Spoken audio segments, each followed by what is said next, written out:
Doncs tornem, parlem ara del neuromàrqueting i neurovendes. El neuromàrqueting jo crec que és millor que ens l'expliqui el Jordi, però més o menys consisteix en l'aplicació de tècniques de recerca de les neurociències a la investigació del màrqueting tradicional.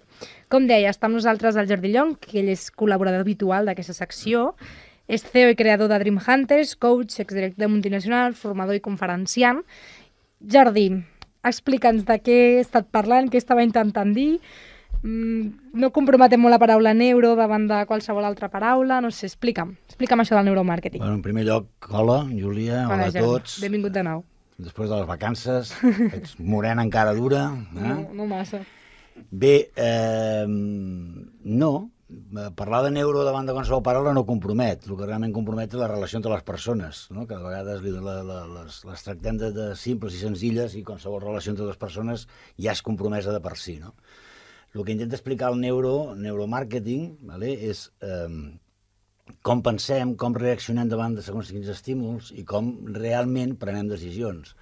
Tot això ja ve una mica de llarg, dels anys 90, que se li va denominar la dècada del cervell, vale? Perquè es van fer moltes investigacions amb aparells molt complexes, on intentàvem averiguar, no, la gent com, depenent de quins estímuls teníem, quines reaccions teníem, no?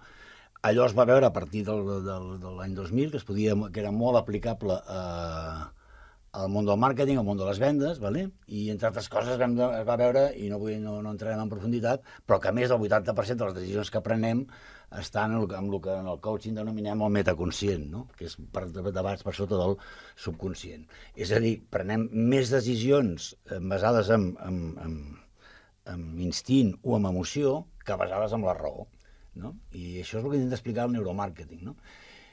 El que passa que quan parlem de neurorelació, el que parlem és de com ens comuniquem, no? De com entre persones ens comuniquem i per extensió, i aquests dos companys m'han donat peu a dir-ho perquè a més és molt important, com ens comuniquem entre organitzacions també, com som capaços de crear sinergia, no? I com som capaços de prevenir el futur. Sense la neurociència, sense que ens expliqui com realment sentim i pensem, seria impensable, més enllà de les màquines, i ho dic perquè jo soc un fervent creient de les persones, més que amb les màquines, per sobre de les màquines seria impensable pensar, no?, que avui en dia som capaços de fer una mica el que dèieu, no? Crear més coses per sobre de la suma de l'esforç de cada un, que és crear sinergia, no? O com som capaços de sentar-nos i planificar com volem ser d'aquí uns anys, no? Perquè hi havia algú que deia, i arreglo el que explicava el Vicente, no?, que tots som capaços de sentar-nos a planificar unes vacances, però realment ningú se sent a planificar la seva vida, no? I és curiós. No deixa de ser curiós. Aquest mateix que ho deia que segurament era perquè és més fàcil escapar que treballar. Correcte.